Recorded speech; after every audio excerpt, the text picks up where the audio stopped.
কি সম্পূর্ণ রেডি আছে? হ্যাঁ, এগুলো রেডি হলো। আচ্ছা, তারপরে এদিকেও আমি দেখছি অনেক আছে, এগুলো সব রেডি চারা, তাই তো? হ্যাঁ, রেডি স্যার। আসসালামু আলাইকুম সুপ্রিয় দর্শক মন্ডলী, কেমন আছেন আপনারা? দেশ ও দেশের বাইরে যে যেখান থেকে আজকের এই প্রতিবেদনটি দেখছেন, সকলকে জানাই আশার আলো গার্ডেনিং চ্যানেলের পক্ষ থেকে স্বাগত। আপনারা তো জানেন আশার আলো গার্ডেনিং চ্যানেল সর্বদা সবুজের সাথে, সেই সঙ্গে কৃষকের পাশে। আজকে আমরা আবারও চলে এসেছি একটা অল টাইম কাঁঠালের বাগানে। যদিও এই কাঁঠাল বাগানের একটা ভিডিও, ভরপুর ফলন নিয়ে একটা ভিডিও আমার চ্যানেলে দেওয়া আছে। আজকে আবারও চলে এসেছি।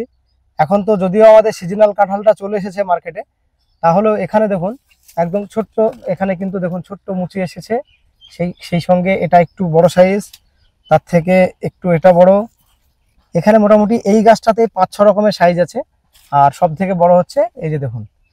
তা বিষয়টা হচ্ছে এটা যে অল টাইম কিনা সেটার প্রমাণ অবশ্যই আপনারা পেয়ে গেলেন। আর সেই সঙ্গে কাঁঠালের পরিচর্যা নিয়ে তো একাধিক ভিডিও আমার চ্যানেলে দেওয়া আছে। তো আসুন, এত সুন্দর কর্মকাণ্ড যিনি করেছেন তার সঙ্গে আপনাদের পরিচয় করাবো না, সেটা তো হয় না। পরিচিত মুখ আপনারা দেখে বুঝতে পেরেছেন, তাহলেও একবার আমার অডিয়েন্সের উদ্দেশ্যে আপনার পরিচয়টা আরো একবার দিন, আর আপনার আসার লোকেশনটা কিভাবে কি আসবে। নমস্কার, আমি নির্মল বিশ্বাস, গ্রাম হচ্ছে মণ্ডপঘাট আর নিয়ার বাতকুল্লা, নদী ডিস্ট্রিক্ট। আর এখানে আসতে হলে যে কোনো ট্রেনে আসা যাবে, কোনো অসুবিধা নেই। কৃষ্ণনগর থেকে আসা যাবে, তারপরে তোমার হচ্ছে গিয়ে শিয়ালদার থেকে আসা যাবে, এসে বাতকুলে নামতে হবে। বাতকুলে নেমে 1 নম্বর প্ল্যাটফর্ম পার হয়েই অটো আছে, ওখান থেকে যে কোনো অটো লাগে বললেই নিয়ে আসবে আমার কাছে। মানে মণ্ডপঘাট নন্দন নার্সারি, এটা বলতে? মণ্ডপঘাট নন্দন নার্সারি। আচ্ছা, এটা বললেই নিয়ে চলে আসবে। হ্যাঁ হ্যাঁ।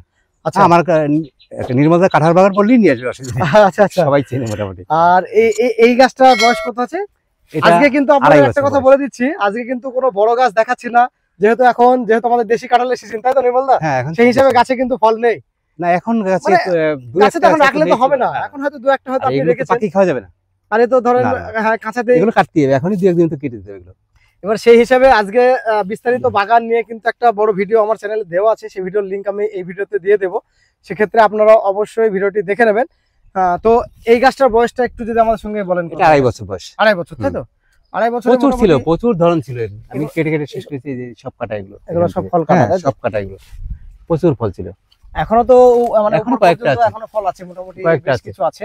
তারপর সে ওই পাশে একটা ডালও ভেঙে গেছে। তো কাঁঠালের যত্ন বা পরিচর্যা নিয়ে আজকে আর তেমন কিছু বলছি না, সামগ্রিকভাবে একটু বলেন যে 1 বিঘা জমিতে লাগাতে গেলে কত বাই কত গ্যাপিং এ লাগাবে? 1 বিঘাতে মোটামুটি 12 ফুট বাই 12 ফুট লাগালে 100 চারা লাগবে। 100 চারা লাগবে, তাই তো? কাঁঠালের পরিচর্যা সেরকম খুব একটা লাগে না, মাঠে চাষ করার জন্য তো একটু খরচা করতে হবে, বলতে কিছু পরিচর্যা করতেই হবে, নেই বললে ভুল কথা। আচ্ছা, সামগ্রিক পরিচর্যাটা যদি একটু শেয়ার করেন। যেমন আমি সর্বপ্রথম জানবো যে মাটিটা তৈরি করবে কিভাবে আর গাছটা কিভাবে কি লাগাবে। আমি যেভাবে করি, এখন নতুন লাগিয়েছি অনেকটা বাগান, 1 বিঘার উপরে বাগান লাগিয়েছি। আচ্ছা, ওটা বাগান করেছেন? হ্যাঁ, বাগান করেছি। চলুন আপনার ওই বাগানেও আমি যাব। অবশ্যই, তাহলে সেটাও আমার অডিয়েন্সের সঙ্গে শেয়ার করব। ঠিক আছে, দেখাচ্ছি। হ্যাঁ, সেটাও আমরা দেখে নিচ্ছি।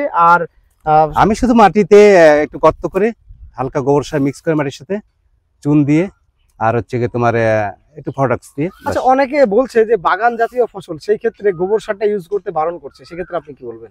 আমি যেটা মনে করি, কাঁঠাল গাছের জন্য গোবর সারটাই বেস্ট। তাই গোবর সার এটাই দেওয়া ভালো। রাসায়নিক ক্ষেত্রে গোবর সার দিলে সে গাছ লাস্টিং করে বেশি। রাসায়নিক করলে তাড়াতাড়ি শেষ হবে গাছটা। হ্যাঁ, সে তো বটে, রাসায়নিক করলে। এবার সামগ্রিকভাবে যখন কমার্শিয়াল যেহেতু দিতেই হবে, রাসায়নিক দিতেই হবে, লাগবে। আর এদের সাইজও বেশ খারাপ না, মোটামুটি ভালো সাইজ করা যায়। আচ্ছা, এই পিছনে আরেকটা গাছ দেখছি, এই গাছটা এদিকে আসলে দেখাচ্ছি। আচ্ছা, মোটামুটি এই গাছটার বয়স কত? এখানেও তো ফল আছে, এগুলো 2.5 বছর বয়স। এটাও একই, তাই তো? একটু লম্বা আছে যে কাঁঠাল, দেখো এই নেই গাছে কাঁঠাল এখন নেই, শুধু 2টো কাঁঠালই আছে এই গাছে। সবই কাঁঠাল রাখলে আপনার রাতে মোটামুটি 2 কিলো উপরেই হবে, এটা আশা করা যায়। আচ্ছা আচ্ছা, তো আপনার চারা কি সব রেডি আছে? হ্যাঁ, চারা রেডি এখন। তো চলুন এবার চারা কাটা হয়েছে, দেখো এই যে সব মাচাই করা চারাই যে এখন আর নেই। হ্যাঁ, এখন তো এগুলো সব মাচাতে, শুধু মাচাই পড়ে আছে। মানে নির্মলদার কাছে আসলে চারা নিয়ে আপনাদের কোনো মানে টেনশন থাকবে না। উনি কিন্তু পুরো ডাল, এই যে দেখুন প্রত্যেকটা ডাল কাটা, মানে এই যে স্ট্রাকচার যে করেছেন মাচা আর কি, উনি কিন্তু এই মাদার গাছ এখন আছে, ফল ধরে এখনো কয়েকটা গাছে চারা আছে, চারা রাখা আছে, তাই তো? তো চলুন এবার আমরা চারাটাও দেখবো। এই চারাগুলো কি সম্পূর্ণ রেডি আছে? হ্যাঁ, এগুলো রেডি হলো। আচ্ছা, তারপরে এদিকেও আমি দেখছি অনেক আছে, এগুলো সব রেডি চারা, তাই তো? হ্যাঁ, রেডি স্যার। এগুলো কি খুব রিসেন্ট কেটেছেন নাকি? এগুলো পাতাগুলো মানে কিছুটা একটু না, কালকে ঝিমে গেছে, বলতে 2 দিন জল দেওয়া হয়নি, কয়েকদিন জলের জন্য এটা এরকম হয়েছে। আর একটা বিষয় হচ্ছে, কাঁঠাল গাছে কিন্তু আপনাদের আগেও বলেছি, এখনো বলছি, আপনারা জলটা কিন্তু অবশ্যই আপনাদের ধ্যান দিতে হবে। এই যে দেখুন এই গাছটা তো আপনাদের আগে দেখালাম, এখানেও কিন্তু ফলন যথেষ্ট আছে। এই যে এগুলো দেখুন, সব চারা রেডি চারা এগুলো। এই চারাগুলো তো বেশ একটু বড় সাইজের মনে হ্যাঁ হচ্ছে। এগুলো রেডি চারা এগুলো। আর এটা শেডে রেখেছেন, এটা রিসেন্ট কেটেছেন না? হ্যাঁ এগুলো নিচের এগুলো অল্প দিনে কাটাই। আর এই যে আপনাদের বলছিলাম, মাচার উপরে আমি যেটা একটু যাওয়ার চেষ্টা করছি, আপনাদের যেটা বলছিলাম যে মাচার উপরে চারা, এই যে দেখুন এখানে কিন্তু মাচা করে চারা করা হয়েছে। সম্পূর্ণ চারাটা তাহলে আপনি মানে মাচা মাচা করে করছেন, তাই তো? হ্যাঁ মাচার উপরে বেশি মাছ, মানে সেক্ষেত্রে মানুষের ঠকার একটা চান্স কম থাকবে, চান্স কম থাকবে। কম থাকবে, তাই তো? মানে মানুষ হ্যাঁ। ঠকবে না। তাই তো চলুন এবার আমরা নির্মলদা যেখানে কমার্শিয়ালি আবারও চাষ করেছেন, তো সেই জায়গাটাতেও যাব। তাহলে এই সেই আপনার জমি, তাই তো, যে হ্যাঁ, জমির এটি। কথা বলছিলেন?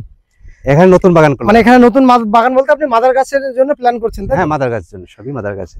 আচ্ছা, এইবার একটা জিনিস আমি এখানে লক্ষ্য করছি, কি?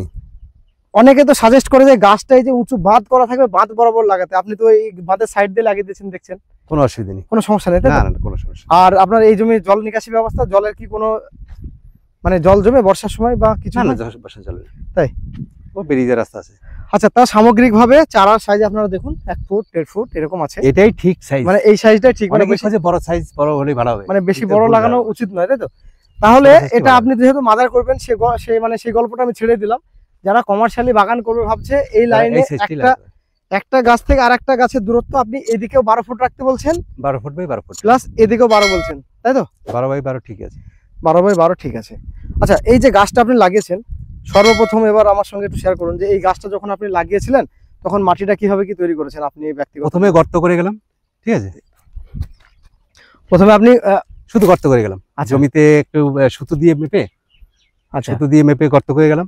আচ্ছা তারপরে 2-3 দিন পরে ওটার ভিতরে গোবর সার, হালকা একটু ফরডন, আচ্ছা, ওটা দিয়ে ফেরোডিন দানা, তাই তো? ফেরোডিন দানা দিয়ে মিক্স করে তারপরে লাগিয়ে দিলাম। কোনো অসুবিধা নেই। ওটা যদি কেউ ভাবে হয়তো জমি রেডি আছে, হয়তো সঙ্গে সঙ্গে লাগাবো, সেক্ষেত্রে হ্যাঁ কোনো সে সমস্যা লাগাতে হয়? পারে, কোনো অসুবিধা নেই। কোনো সমস্যা নেই, তাই তো? তবে বেশি সারের দেওয়ার দরকার নেই। প্রথমে প্রথমে মানে অল্প অল্প, একদম খুবই কম পরিমাণে গোবর সার।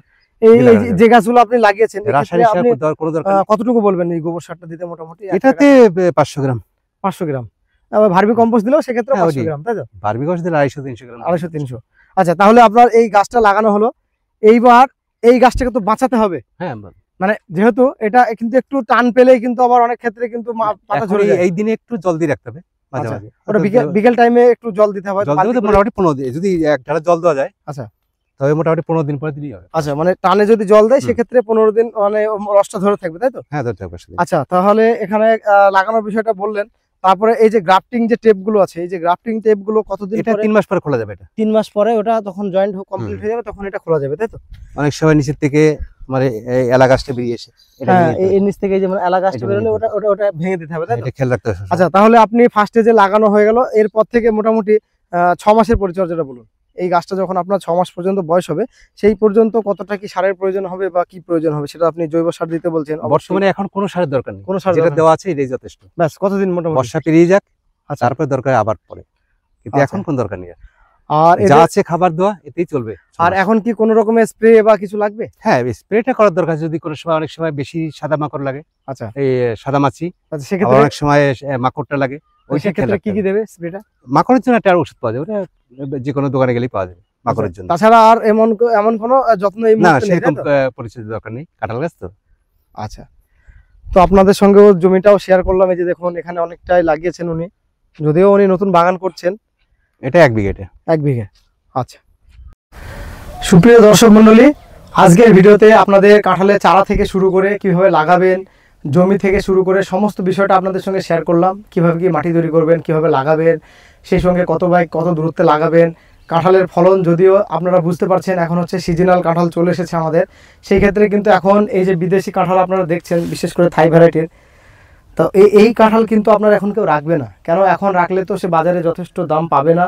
সেই হিসাবে কিন্তু গাছটাকে দেখুন, এই গাছটা আবার কিন্তু ভাদ্র থেকে আশ্বিন মাসের দিকে আবার ফলন আসবে, আরাম দেওয়ারও কিন্তু একটা দরকার আছে। তো যাই হোক, আজকের ভিডিওটিতে আপনারা অবশ্যই কাঁঠাল চাষের একটা সম্পূর্ণ ধারণা পাবেন। ভিডিওটি আজ আর বেশি লম্বা করছি না। দেশ ও প্রবাস থেকে অলরেডি আমার চ্যানেলকে যারা সাবস্ক্রাইব করে রেখেছেন তাদেরকে অসংখ্য ধন্যবাদ।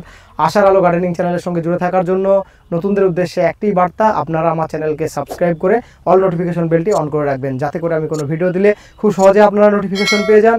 প্রত্যেক ভিডিওর শেষে আপনাদের আমি যেটা বলি আবারও বলছি, আপনারা সকলে ভালো থাকবেন, সুস্থ থাকবেন, সবুজের সঙ্গে থাকবেন, সেই সঙ্গে আশার আলো গার্ডেনিং চ্যানেলের সঙ্গে সদা সর্বদা জুড়ে থাকবেন।